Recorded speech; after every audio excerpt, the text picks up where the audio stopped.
700 years ago, in June 1314, two armies clashed just to the south of Stirling. It's the site of Scotland's most famous and iconic battle against the English, Bannockburn. What was at stake 700 years ago was this castle. Whoever captured it on that day would decide the future of both the Kingdom of Scotland and Britain.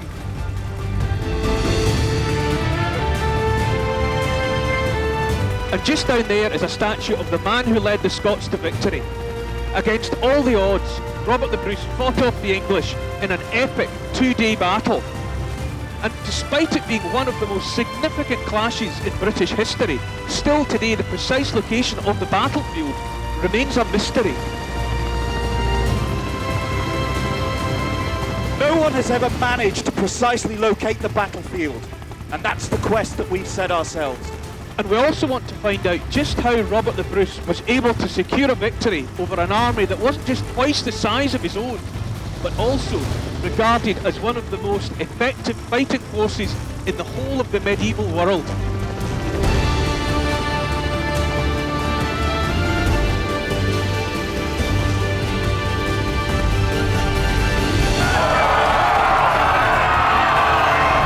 It was an epic clash. The spearmen of Bruce's army fighting for independence, up against the cavalry and archers of Edward II, intent on suppressing once and for all their unruly northern neighbour. Oh, that is the best thing ever! Together with a team of the country's most experienced archaeologists, we're going to launch the biggest ever search for evidence of this elusive battle. Oh, yes. We'll use the latest technology to help us understand what the landscape actually looked like 7 centuries ago. Oh, that's great. Stirling's gone. Look, there's the Bannockburn coming in. Right, yeah. Sinuously winding its way around, looping. Yeah. Really quite insignificant from here, but up close and personal, it was a killer.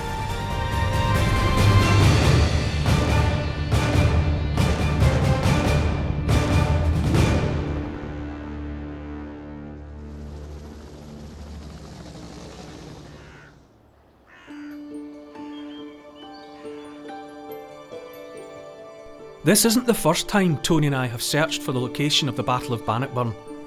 Oh, look at that. As fledgling archaeologists, we were approached in 2002 to make the TV series Two Men in a Trench. And in one episode, we tried to find the Battle of Bannockburn. Look at you, you look about 12. Clean that rubbish off. We came across this really nice. What's happened to you? The years, hard living, man. That's exactly what we were hoping to find. Wait till we see you, hang on a minute. Time stands still for no man, you know. It's really hard, yeah. Look at your hair, how could you see anything with all that I hair? know. I'd just left school then. It's my first job. Well, that's true, it was the first time he did any work anyway. Right, let's you and me dig in. As soon as we'd removed the plough soil, we got our first surprise. What are you getting down there? Coal dust. And to be honest, coal dust was pretty much all we found back then. And we didn't have long to do what we did then, did we? That was just a couple of weeks before and then a couple of weeks there. Yeah, the whole thing took 3 weeks. Survey, excavation, the whole kit and caboodle. We just scratched the surface. Tony and I have never lost our passion for digging up the past. While I went on to present TV shows about it, Tony became a leading expert in battlefield archaeology. Look at young us. Right, smart. Can't look back. The only good thing is time's been kind to me. Which makes us the perfect candidates for what might well be the biggest challenge of our careers. 2014 is the 700th anniversary of what to many Scots was and remains the defining moment in their history. What happened over the two-day battle still sets the pulse of many a Scot racing. It was the battle that helped win Scotland's independence. Even to this day, rallies are held every year to mark the anniversary of the battle.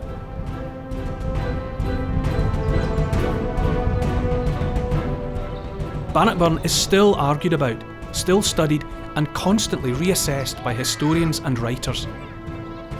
It's one of the key conflicts in British history, but despite its iconic status, no one knows where the actual site is. This is the National Trust for Scotland's new Bannockburn Centre, redeveloped to mark the 700th anniversary of the battle. Oh yeah, look at that 3D. That's like something out of James Bond. Here, visitors are given a bird's eye view. There's the castle. My house must be on here. This 3D map, specially constructed for the centre, covers 13 square miles of the landscape around Stirling Castle. Somewhere down there lies the battleground. So what do we know? 700 years ago, there was a battle. We know it was fought somewhere on this map. And it took 2 days. The problem is finding it, because after 700 years, obviously this landscape has changed dramatically. And you think it still matters to find it? Does that change how we view the battle? Very much so, because I think if we're going to understand the events of the battle and the history of that period, knowing exactly where it took place is an important stepping stone. But first thing we need to look at are the accounts that come from the time. And how good are the historical accounts? For the time, they're pretty good, but I think we should limit our expectations. This isn't like today where the news is instant. These are written decades, in most cases, after the battle. They're not instant eyewitness recollections. But we've got 4 main contenders, really. They're almost like 4 gospels, each of which gives a slightly different take on the battle. The most famous is probably one of the Scottish ones. This is The Bruce by Barber, and it's an epic poem which basically glamorises the life of Robert Bruce. It's not all about the battle. Not at all. A small segment tells the story of the battle. Right. But it's very important. It's a Scottish perspective on the event. Yeah. This is the Scala Chronica. Now, this is interesting because this is written from an eyewitness perspective, Sir Thomas Gray, who fought on the English side, but was captured by the Scots and passes this account down to his son, but it's clearly written for a Scottish audience. Right. So we can count it really as a Scottish account. Okay. And on the English side, we have the Chronicle of Lanercost, Okay. which was set down by the monks of the Abbey of Lanercost in the north of England. And So within again, it, one of the stories it tells is Certainly, of a big yeah. set-to between Scotland and England. the other one on the English side is the tripping off the tongue Vita Edwardi Secundi. So it's the life of Edward II. Exactly, it's Edward II's official biography. Right. So what, if anything, do the chronicles agree on? Well, for a start, they agree it's a 2-day affair. And on day 1, the English arrive within striking distance of the Scots. Edward arrived on June the 23rd, 1314, intent on relieving Stirling Castle, in English hands, but besieged by Robert the Bruce. Stirling lies at the heart of Scotland, and this medieval map shows the strategic importance of the castle. It guarded the bridge crossing the River Forth, and in 1314 was one of the few crossings to the Highlands. It was the key to the Kingdom of Scotland.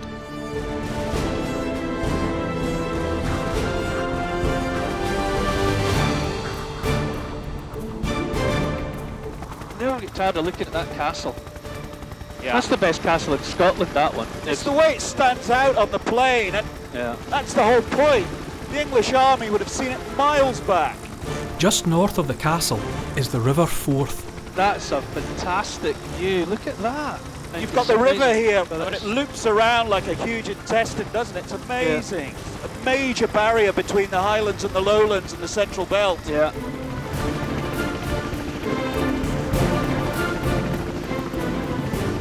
And look at the size of that ground. You could have fought a battle in lots of places down there. And you've got the towns expanding outwards. Yeah. The footprint of the town is so huge.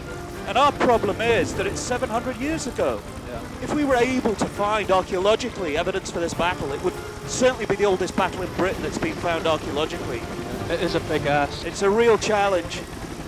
I've been living in Stirling for, 6 or 7 years now, and it's always amazing to me that there's such a major battlefield on my doorstep, and yet no one, myself included, knows where it is. Yeah.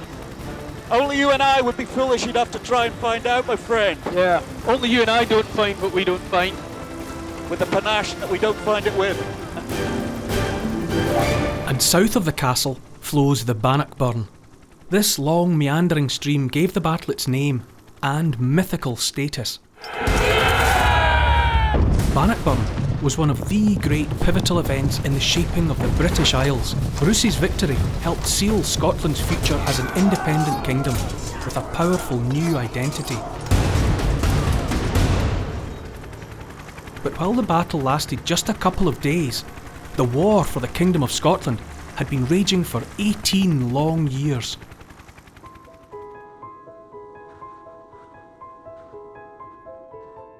Which was why Edward II marched north with an army of over 16,000, bent on finishing the invasion his father Edward I had started. Son of a nobleman, Robert the Bruce was just 22 years old when Edward I defeated the Scots and deposed the Scottish king, John Balliol, in 1296. As far as Edward was concerned, there would only ever be one King of Scotland, the King of England. So he marched to Scone near Perth to remove one of Scotland's most precious symbols of kingship.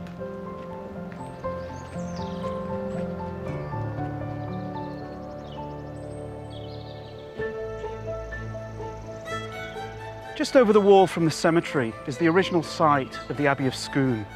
And it's here, up until the time of Bruce, that the kings of Scotland were enthroned. This book's the Scala Chronica, and it describes the times in which Bruce grew up. King Edward of England occupied all the castles of Scotland and, in returning, caused to be carried away from the Abbey of Scone the stone whereon the kings of Scotland were wont to be seated at the beginning of a reign, and said in jest, "A man does good business who rids himself of a turd." Scott McMaster runs the National Trust for Scotland's Battle of Bannockburn Centre and is a specialist in the Scottish Wars of Independence. What is the Stone of Destiny? The Stone of Destiny was a red piece of red sandstone which previous kings were enthroned upon. Yeah. Of course, what Edward's doing is when he's taken the stone away, he's actually making a point. Scotland is no longer a kingdom, there's no longer a King of Scots, it's a province which is a subject of Edward I of England. And to add insult to injury, he jammed the stone firmly underneath the English coronation chair. It's a replica, obviously, but gives some idea. And you've got the stone shoved underneath it there. What's the idea with that? Well, this chair was built specifically by Edward I with one purpose, that all future monarchs of England are crowned on top of the Stone of Destiny, and it symbolises that Scotland is subject to England. But as Edward himself was to discover, it wasn't as straightforward as sticking a stone underneath a chair. No, absolutely not. It takes a lot more than just a removal of the stone to try and strip away the Scottish kingdom. Yes, indeed. Very interesting. Okay.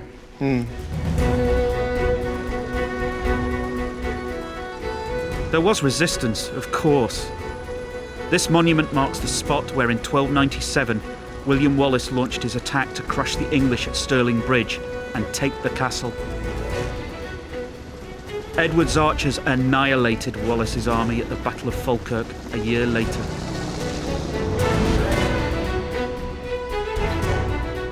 But getting Stirling Castle back from the Scots was quite another matter.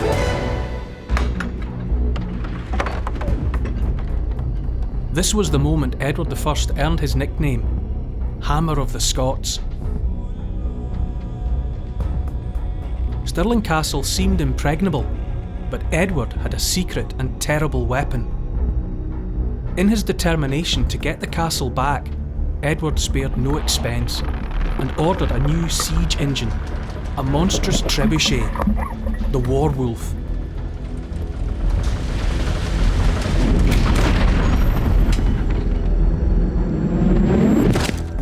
It was one of the largest trebuchets ever built, and its lead weights were transported in 27 wagons. It was a terror weapon. Oh, it's big up close, isn't it? So we become the moving parts, do we? You're going to be our giant hamsters for today. Oh no, I don't like the sound of that.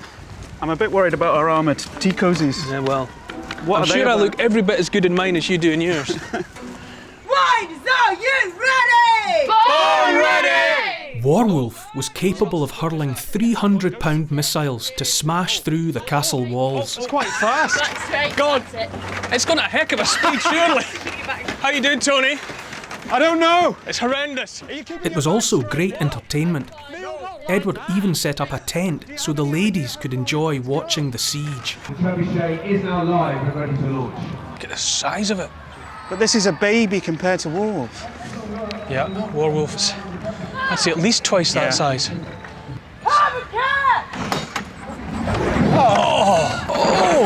Oh, that is the best thing ever. Oh, do that again. Oh, I love that. I love that more than anything else I've ever seen in my life. That is truly awesome. Wow. That was fantastic. Do that again, all day. The siege of Stirling took its time though, as Scala Chronica describes. King Edward had nearly all the people of Scotland in his power, and possession of their fortresses, came before Stirling Castle, invested it and attacked it with many different engines, and took it by force and by a siege of 19 weeks.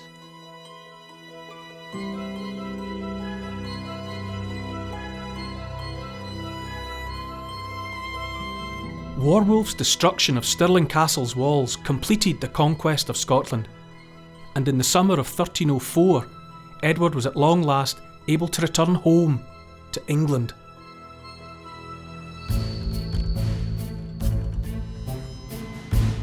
This gave Robert the Bruce the chance to quietly plot to become King of Scotland.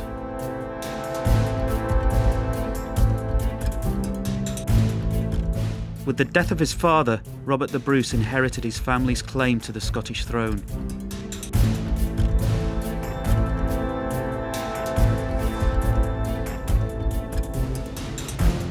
Bruce faced a stark choice: submission to the English king, or make a bid to become King of Scotland.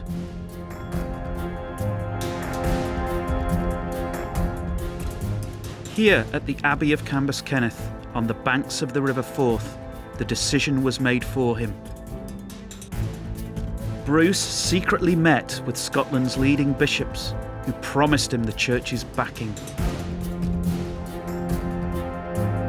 Now, with God on his side, Bruce declared his kingship and was hurriedly crowned King of Scots at Scone Abbey in March 1306.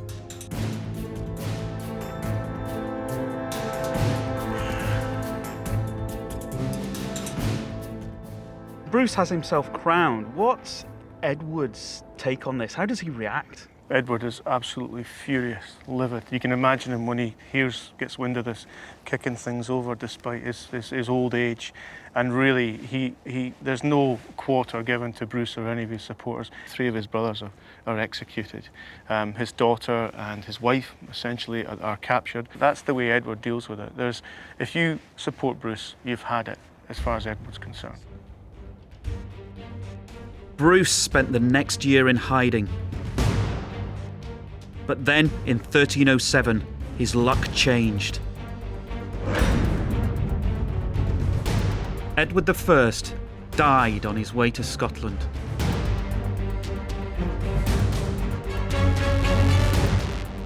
But his son, Edward II, had other plans. He decided to leave Scotland for another day, giving Bruce a much-needed breathing space.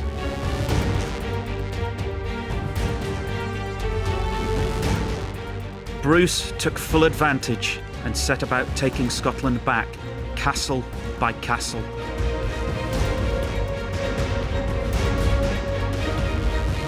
It was to be a war of attrition, counted in years rather than months. By 1314, the English occupying forces had been all but driven out of Scotland.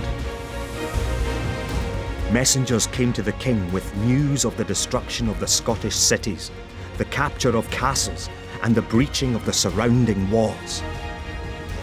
When he captures castles, he reduces them. When he takes towns, he reduces the walls so they can't be re-garrisoned. Yeah. Because without a castle, you can't collect tax, you can't dispense law. These are fundamental in the medieval period. The last major castle that remained under Edward's control was Stirling. Bruce's men laid siege. Edward's chronicle tells of the dramatic moment he receives news that he's about to lose this castle as well. The Constable of Stirling pointed out to the king how he had been compelled by necessity to enter upon the truce.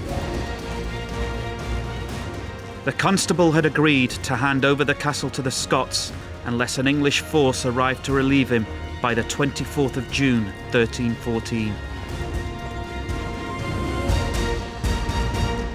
So they come away from Berwick-upon-Tweed on the 17th of June. They cross the border on the 17th and they're running all the way up very quickly. These are just the night stops, so it's 1 night, 2 nights, 3, 4, 5, and they're at Falkirk. And that's by the 23rd of June. 23rd, they're in the vicinity, and we get our first day's contact And they've on the 23rd. they've come, there has been a muster of English forces, so there's crossbowmen from Bristol, there's spearmen from Wales, Yeah. they're all up, and they've had to bring Yeah. everything with them. And it must have been quite a sight. This thing must have been tailing back for miles. And in fact, if we were the English garrison of the castle, we'd quite clearly see Edward approach. Amazing to see that from up here. If you were up here and you'd be an Englishman surrounded by Scots, you'd be delighted to see it, obviously.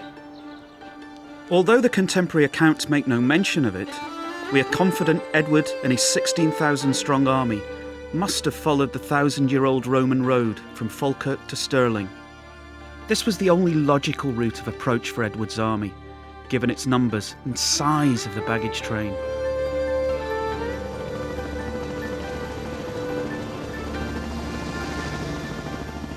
So, if we follow the course of the Roman road, we can find where it crossed the Bannockburn. Then we will be able to work out where Bruce made his stand against Edward to block his path to the castle. See the road there, straight as a die? Yes. Telltale sign of a Roman road. Uh-huh. That would have been Edward's route into Stirling. Yeah. And it points pretty much at the castle. Yeah.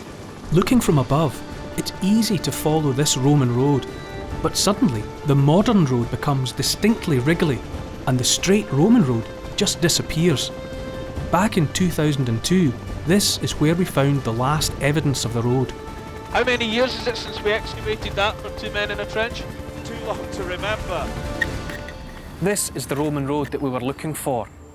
The large stones dotted along in that line are all that survives of the curb that was put in place to hold the whole thing together and stop the surface going flat as the whole thing slid downhill. And this, that we've got our feet on, is all that remains of the surfacing, the actual metalled surface that vehicles were able to move over. What always amazes me as well is the fact that even by the time Edward was using that road, that was ancient. Yeah. You know, that road had been there since, way before memory. Problem is, as we know, it disappears, and we don't even know where it crosses the Bannockburn, closer to Stirling. Somewhere on the other side of the Bannockburn, Bruce would have been waiting.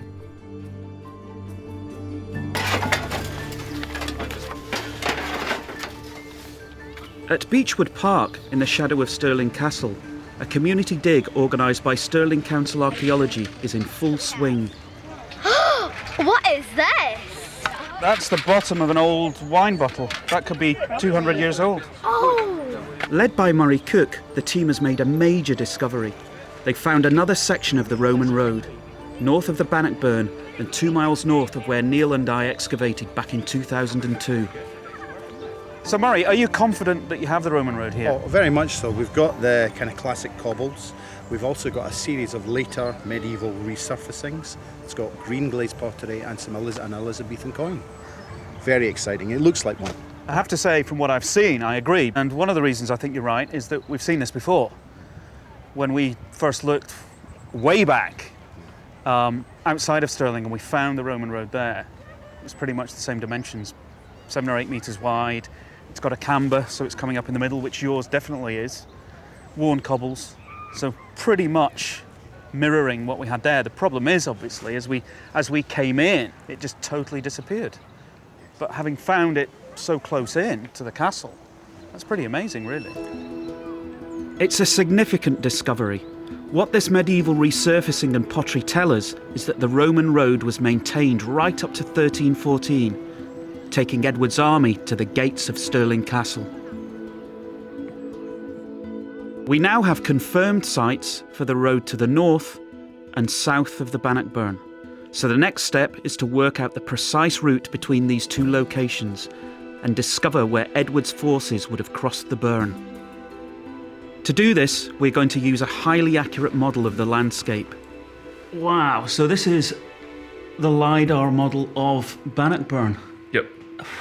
One of my PhD students is reconstructing the route using LiDAR imaging or laser mapping. So what we've got here is really a 3D computer model of the landscape. Yeah, essentially. Edward's approaching from the south, heading towards the castle along the Roman road. Have you been able to work out where the Roman road is most likely to cross the Bannockburn? Because that's a big mystery today in the modern landscape. Yeah, you can get a general idea of the line just by linking those. Wow. And it comes across Bannockburn, seems to cut just to the north of Milton Bog, and then goes up into the new park close by the visitor center. So, with the help of LiDAR, we now know the most likely route of the Roman road and where it crossed the Bannockburn. I suppose a major problem that an army on the move would deal with at the time is that when you come to waterways, there's not a lot of bridges around, really, are there? No, bridges at that time are a major construct, and most of the time you're going to be finding shallow places to cross, fords like this. This is what Edward's going to be looking for, because he's got to cross the Bannockburn to get to Bruce. Yeah, that's it. So the onus is on him because he's got to get to the castle. Horses and men are one thing because, you know, maybe they can swim, but it's the kit. Yeah. It's all that equipment. Yeah. Whatever food supplies and weaponry. There's the whole moving city that goes with a medieval army that you've got to get across places like this with the enemy on the other side of it. Yeah. So you don't know what's going to happen as you're weakened as you cross it.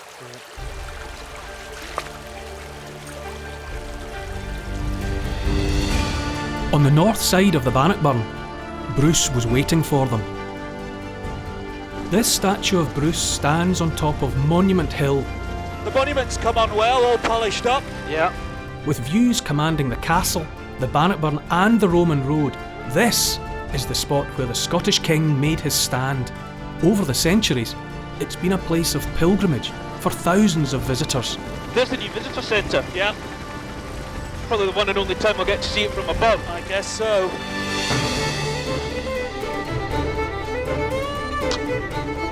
So far, the evidence suggests the monument is in the right place. But to date, no archaeological evidence has been found of this first encounter. The question is, can we? We've enlisted some local people from Stirling to help with the digging. Digging is already underway in the search for clues as to the site of the Battle of Bannockburn. Derek Alexander, Head of Archaeology for the National Trust for Scotland, is leading the dig. Hello, Derek. You got a lot of bodies here, Derek. Hello, everyone. This is our volunteer army. Got anything? Tell us about it. So far, a lot of the things that we've found have been old rigs from farming 17th, 18th century farming. Over the years, has anything of note been found here? Not on this bit. I suppose, whether or not we find anything archaeologically, you've only got to look at where we are in relation to the rest of the landscape and see that this would surely have been a place where there would have been a presence. It would have been reprehensible had they not kept an eye on the road that leads to the castle. So whether or not we find anything is not going to say that this site has no relevance. This site will always be relevant.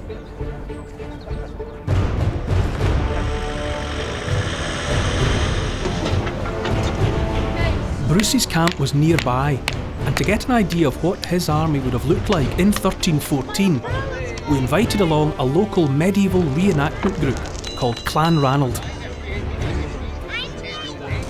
Led by Charlie Allen, Clan Ranald have amassed an impressive collection of weapons and kit to help give us a glimpse of what might have been left behind on the battlefield.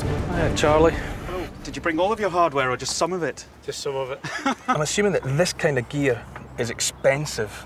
The rank and file, would they have swords? Would the ordinary fighting men have them? Not every man would have had swords. I mean, you know, you have axes, working tools. What about what the men are wearing? I mean, there's chainmail and how? Surely that's a luxury item as well, worn by the few, no? Yep, definitely. I mean, these things were handmade Because this is just the sort of thing we might find, individual or just a few of these that have been smashed up and left on the battlefield. Yeah. Because the problem we've always got is that if anything is left behind on a battlefield that's in any way serviceable, it's going to be collected within minutes. Absolutely. Even broken weaponry. I mean, the metal itself is a valuable commodity. Well, you've got a forge there, you could just melt it down again. I mean, we're looking for stuff that's genuinely gone out of sight. You know, it's gone into a river or it's been trampled into the mud. If it's visible and it's metal, somebody's going to take it away on the day.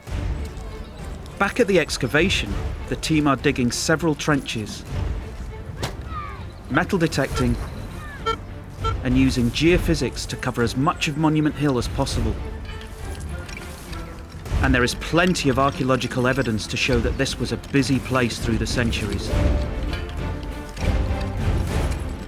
There are one or two nice little pieces. This, for instance, is a cartwheel penny from 1797. Inasmuch as we were worried that nothing much would survive beyond the 1960s, the fact that there's an 18th century coin... Yeah, I think it shows promise, because it shows that the ground we're working isn't entirely imported later when they're building the monument. And the other thing is, I think it tells part of the story, because this is material that may have been lost by tourists coming up to visit in the late 18th century. Yeah. And it's quite nice to think that people were visiting that early on. Now, talking of stuff surviving, take a look at this. This is probably today's little gem. That lovely.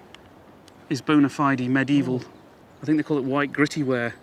That for obvious reasons. Is probably of the period. That's 14th century, 1300s.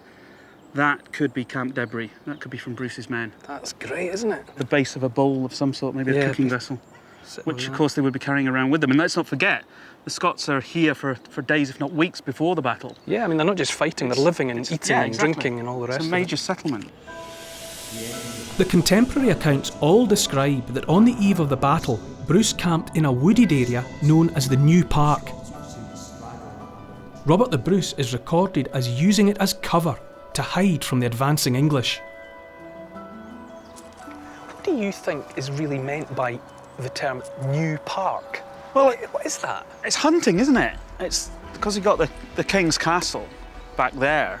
Around it, he would have land where he could go out on horseback and hunt his deer, and I suppose not just for sport. What would it look like? I mean, what is it? Is it trees? Is it? It's going to be trees, isn't it? It's got to be. I mean, you've got, because that's theoretically what happened here. You've got Robert the Bruce in the New Park in the trees, shielding himself from the English cavalry coming in that direction. So it's got to be a wood of some sort. That's how I see it in my mind's eye. That's the big fascination that I have about this kind of thing, because you take this layout for granted, and then you have to, in your mind's eye, clear it and allow for something that looks utterly different. Alongside the archaeology, another team is conducting an environmental science research project. 1, 2, 3. Led by Professor Richard Tipping, they are hoping to give us a better understanding of the landscape, as Robert the Bruce would have seen it. And they've uncovered something surprising. How do you think we should be envisaging the landscape at the time? Well, fundamentally different to the way it looks now. There's probably more woodland now than there was in 1314. Really? A lot of this is 19th century, even 20th century planting. Yeah. It's hard to think that there were trees enough for Bruce's men to hide behind. I have to say, to my mind, that's quite a revolutionary statement, because the image we have is a kind of Robin Hood scenario with the Scottish army kind of concealed, weighing up its chances. But what you're saying is that if Robert the Bruce's army is on this hill, it's out there in open sight, in plain sight of the English, and that may be a full statement of intent on the part of Robert the Bruce. Yes, this is a very sensible place to put your army, because you are on the route of Edward's army as they advance towards Stirling. That's amazing. I have to say, I'm really surprised to hear this. This is incredible stuff. To Bruce, Monument Hill made perfect sense. It gave him the high ground and clear views of Edward's approaching army. So Bruce, when he's up on this hill, is on higher ground than the road. He's covering it quite nicely. Yeah. It makes sense. And the other thing is, we haven't found evidence for trees. We haven't found throw holes or root holes. bowls or anything that you would relate to a forest. So what Richard Tipping says about this place being fairly free of trees is backed up with the archaeology. Yeah. So again, in your mind's eye, you've got to get rid of all of this clutter and just have it as an open hilltop. I have to say that tree thing is probably the thing that surprised me the most. That's integral to the traditional story of what Robert the Bruce is doing here on that first day, the days prior to that. Yeah. Whatever he was doing, he wasn't hiding in the trees. Yeah, but we've got plenty of ground to cover. There's a big job still ahead of us. Oh, yeah. Right, let's go and help with the backfilling. On you go. Hey! Standing on this hill, Bruce would have seen the English army arriving in its full splendour. They were a far superior fighting force. There were at least 14,000 English infantry and archers, while the Scots footmen were only half that number. But the main threat for the Scottish army was Edward's cavalry, 2,000 English knights on their much-feared war horses.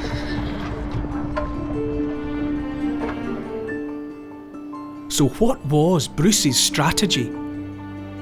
Facing an army that size, he had to exploit every advantage he could by using the natural landscape to block the English. To help us understand how Bruce achieved that, the National Trust for Scotland have used Richard Tipping's research combined with the LiDAR dataset to create an historically accurate map of Stirling's landscape 700 years ago. Oh, that's great, isn't it? Time machine. Stirling's gone. Right, we're back in 1314. So it's the landscape that catches your eye rather than the built-up area. Exactly, that's what we need to look at. So, that's the line of approach then, that's the Roman road. That's it, coming from the south, straight towards the castle, which is the English target. And the English army can see the Scots. Yeah, that's the thing, they're up on this ground here, which is a high rise, so Robert Bruce can see the English approaching from a good distance away. So the English have options then, they either go left or right, around the Scots. Should they go to the left, which would force them into boggy ground and then some conspicuously high ground, or should they go right, which will take them down onto possibly more boggy ground? So the favoured option clearly is to break on straight through, but that's where the trouble lies, because the Scots are in the way. Bruce was determined to force Edward's army onto difficult ground. And as the contemporary accounts tell us, he had several tricks up his sleeve to make sure he did. As Barber describes, and in an open field, where he thought the English must needs pass if they held their way through the park to the castle, he caused many pits to be dug, of a foot's breadth and the depth of a man's knee. So thickly were they dug that they might be likened to the wax comb of a hive. these treacherous medieval minefields could stop cavalry dead in their tracks, as the volunteers from the local medieval reenactment group Clan Ranald are about to show me. It's such a simple, low-tech way to break up horsemen, isn't it? Aye. The most feared weapon in medieval Europe, the heavy horse. And you dig some 3-foot deep holes and they can't deploy. Brilliant. You'll be deep enough to just snap one of the legs. Yeah. And when you've got a few rows like this, staggered, they couldn't really jump them either. No, and as well as breaking up the heavy horse, even infantry couldn't advance information over ground that's been prepared like this. Not any great speed, anyway. But it's so simple. How long do you think you would take to complete one? In this ground? Half an hour. Half an hour? Yeah, easy. And you'd put the effort in if you knew it was going to save your life. Oh yeah, definitely. Although it's hard labour just the same. Rather you than me. Now remember, they only work by the hundreds. So I need another 250 by the end of the day. Best of luck. So where did Bruce plant this medieval minefield? It's probably easiest if I draw a rough map. Now, if you imagine that's the river Bannockburn, and it's crossed at some point by the Roman road. The English heavy horse and the rest of them are moving in this direction. They cross the river at that available point. Just beyond the water, the Bruce had ordered his men to dig the pits either side of the road, which meant that as soon as they came out of the water, the heavy horse, the riders realised they couldn't fan out into a front. Instead, they were kept hemmed in and could only proceed in that direction in a group just a couple of horses wide, and that configuration would leave them vulnerable to attack. There's no doubt that the pits posed a fearsome threat. One contemporary chronicle had them as a contrivance full of evils formed for the feet of horses, so they may not pass without disasters. And the pits were even more evil when combined with these. Shout it! Bruce had trained his men well. How many pikes are lying over there? Charlie Allen has made a study of the Scots' tactics. Using real weapons, he trains his Clanranald combat team in the same way Robert the Bruce would have done, to work in a tight fighting unit. These guys are clearly used to fighting in various forms. So they could almost be like a medieval army that fights every now and again and then comes back together for another war. Absolutely. When you get a group of guys into that mindset, working as a team together, with all one cause in common, and that's to get the job done and get the job done properly. Which is exactly what Robert Bruce would have to do, I guess. Yeah, to pull those men together up against a formidable force like the English had on that day, to get those guys to put their head in the lion's mouth, so to speak. Yeah. You know, he must have had great respect from his men, you know, and, you know, that goes two ways. He for them. Yeah. One of the techniques in which the Scots worked together were schiltrons. These medieval hedgehogs were large groups of tightly packed men armed with spears. They formed a sort of tank, impenetrable by cavalry. The Vita Edwardi Secundi, the life of Edward II, describes the schiltrons in detail. They had axes at their sides and carried lances in their hands. They advanced like a thick-set hedge, and such a phalanx could not easily be broken. Charlie, how does this here schiltron work? Come here and I'll show you. You need one of these. Okay. Pike. That is quite a substantial piece of wood. That is, yeah. Obviously there's a particular way to hold it. If you were front line, obviously you'd wedge that pointed end into the ground. Okay. Okay, your left foot against it, side on, and then kneel down in a comfortable position. Right. Try not to stretch your knee too far. Okay. That's it. And that way, you've kind of got the control now. Any horse that came on top of that would just impale itself. The whole point of the schiltron is to keep everybody tight together. So you're basically creating a spiky fence. Yeah. So that nobody could penetrate that. Arms up! Schiltron! That's not as easy as it looks. No, it's not. Do that again. Schiltron! By the end of the day, we'll have you snappy. It looks very cool, though. Well, your front line's your main defence. Its sole purpose is to stop the cavalry getting in. So the front line would go down on their knees first. So you see I'm having to move back already. Now, looking at that on its own, you would probably think, well, I could smash my way through that and step in, you know, and thrust in with a sword. But what you've got is your secondary protection over the top. Oh. So now you see, that even gives you a bit of defence. I've got a roof now. I feel safe there. Okay, and then your third line coming in over the top, standing in between the people in front of them. So you've got this massive hedge. At this point, there's absolutely nowhere I can go. By the time you get in so far past this one, you've got this, you know, head height. These are razor sharp. There's just no way. That is formidable. For as long as there's numbers behind, the wall will always remain the same. You'd need to be Superman to get through that.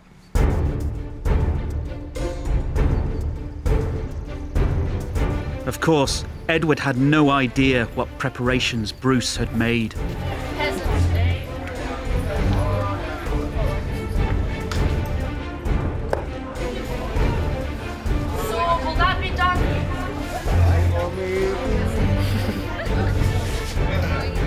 To get a better understanding of what happened next,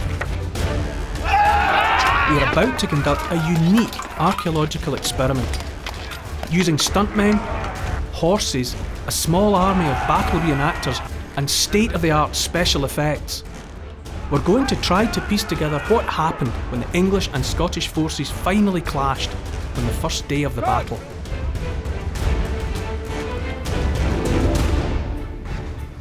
Welcome to our medieval battlefield.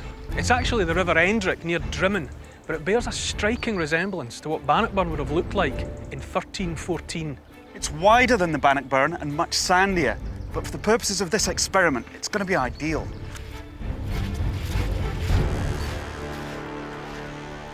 The English army arrived late in the afternoon of June the 23rd. At this point, Edward and his commanders confidently assumed that their vast and powerful army would effortlessly wipe out the Scots, whose forces were half its size. And this arrogance is demonstrated when the English knights first encountered the Scots. A vanguard of English cavalry started to cross the Bannockburn. At their head was a young knight, Sir Henry de Bohun. According to Barber, he spotted the Bruce addressing his troops and decided to challenge the King of Scots. De Bohun's horse is clearly much bigger than Robert Bruce's. Yeah, de Bohun would be riding a destrier, the war horse. He's a young knight. He's trying to make a good name for himself. This is his opportunity here. If he gets Bruce, who's lightly armed, only with a small battle axe, then it's game over. And it'll send a shockwave throughout the Scots. It's worth a chance, isn't it? Yeah. Oh, he's off. He's off too. Oh, wow. Scene 1. De Bohun's attack on Bruce. This is how Barber describes it in the Scottish version.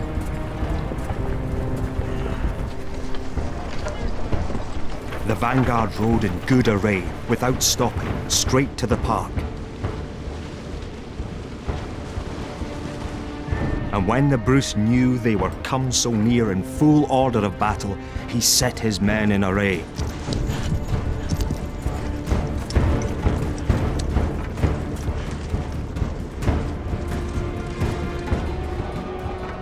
The gallant Sir Henry de Bohun knew the king by reason of the crown on his basnet.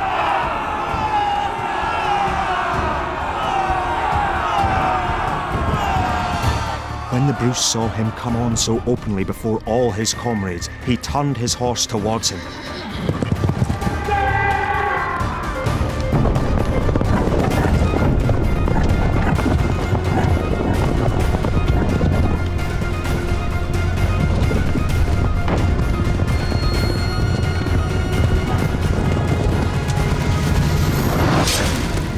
The Bruce, with his keen, strong axe, dealt him such a mighty blow as neither hat nor helmet could withstand. The axe handle shivered in two, and de Bohun crashed helpless to the earth. It's a rather graphic account, but the chronicles don't entirely agree. What do the sources say exactly happened? Well, Barber records it very well, and Barber writes that Bruce, during the incident, cleaved de Bohun's head in two. He cleaves his head in twain, but breaks his axe. Okay. However, the Vita, Edward Secundi, the life of Edward II, sort of reports it in a different way altogether. And it basically reports that de Bohun was moving forward with some of his men, spots the Bruce, and then tries to make it back to his companions, and Bruce rides after him and strikes him dead. So that's the English version? That's the English version. The Bruce version is the hero's version, and that's really what the book's about, being elevated to heroic status. Is it possible that the Bruce was able to inflict the kind of damage that's described in Barber? You know, split his head in two?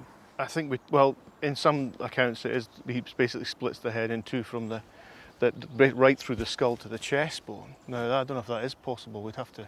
I think what we need to do is a little experiment, and I know the man we need for that job. I think we all do. Charlie. Steady on, lad. It's a man with an axe. Charlie, what do you think is the most likely way in which that scene played out in real life between the Bruce and de Bohun? Well, personally, you risk glancing off armour or any kind of helmet with an edged blade. My choice would have been you know, the pick, because even if I hit the armour, it's going to go through it. If I miss the armour and hit him anywhere in the body, it's going to go through it. Right, Charlie, hit it with the blade of the axe first. See what that does.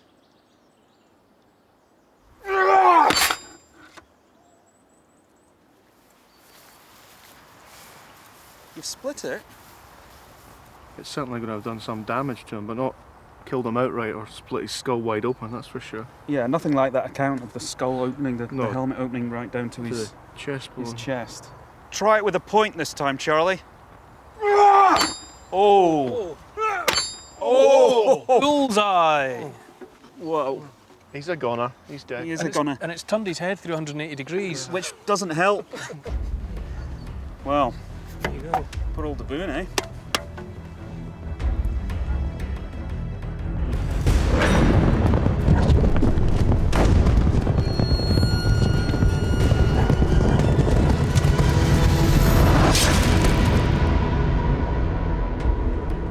Whatever the manner of the slaying, Robert the Bruce had made himself the leader of legend. Daboon's killed by the Bruce. What impact does that English knight's death have on both sides? It has two big impacts, to be honest, two main impacts.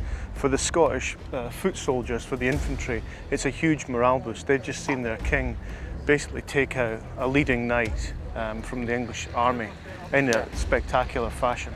It sends a shockwave through to the English ranks as well, because they've seen a young knight basically being killed very effectively with a small axe. So there's a boost in morale for them, and to the English they're like, well, hang on, what exactly have we got here? This is not the guerrilla fighter, he can handle himself.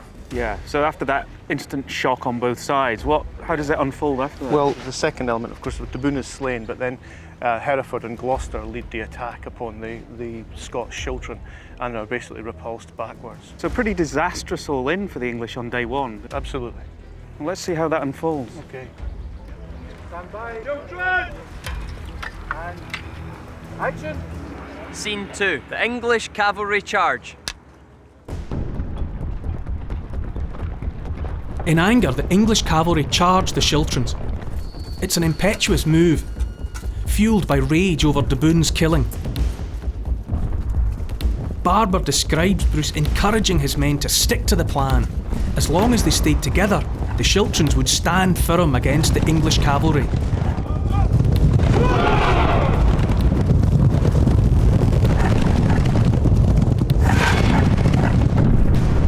Be not dismayed because of their din, but set your spears before you, and keep all back to back with the spear points out.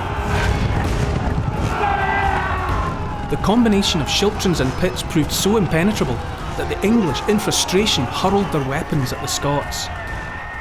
Many spears, darts, knives, and weapons of all sorts were cast among the Scots, but they defended themselves so skillfully that the English were filled with wonder.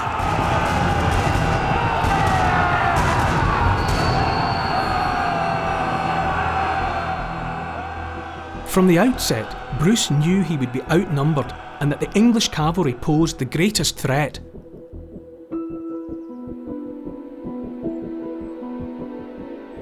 But Bruce chose his position well and cleverly used the natural landscape to stop Edward's army in its tracks.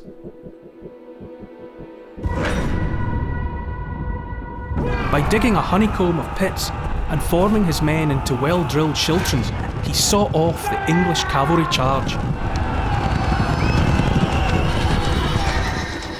So far, we've not found any evidence of the battle on Monument Hill, and that backs up what the contemporary accounts tell us. The only thing that happened on day one was a skirmish. With the light fading, Edward decided to have one more go at the Scots by trying to outflank the Bruce. As we get to the end of the first day, the English vanguard have another crack and they send a unit under Clifford and Beaumont off the high ground onto the flat ground of the Carse. To try and outflank the Scots. Exactly, and there's another encounter somewhere around here, and the English come off worse again. But what that move allows them to do is to reconnoitre the ground, so they know that they can get off there onto that lower ground. So by the evening, the entire English army is moving onto the Carse, And imagine trying to get 20,000 men across that burn onto the other side. It's probably going to take them most of the night. Yeah. And they end up spending the night, probably fairly uncomfortably, in this area here, between the Bannockburn and the Pell Stream.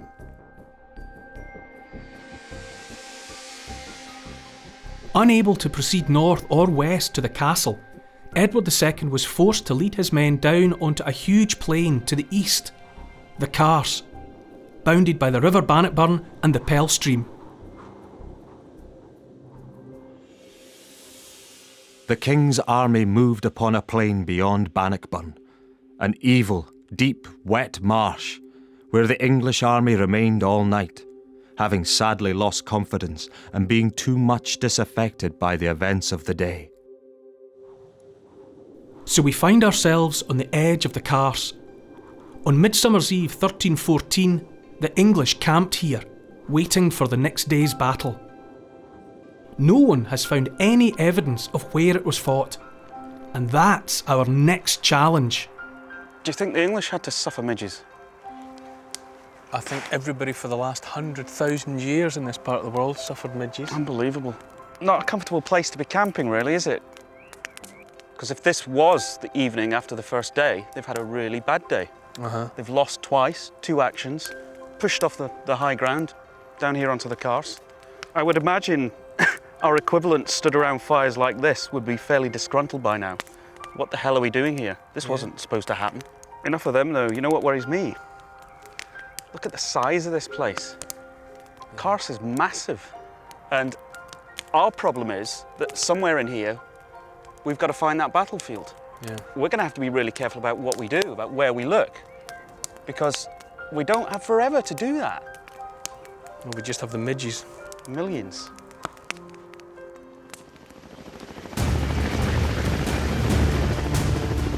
Next time on the quest for Bannockburn. We recruit an army of volunteers to search for the site where these 2 mighty armies clashed. We investigate the Bannockburn itself. In all the years of talking about Bannockburn, I've never been on it. We discover how Bruce's spearmen won the battle. Yeah, that's our team. Look, all the way along the Bannockburn.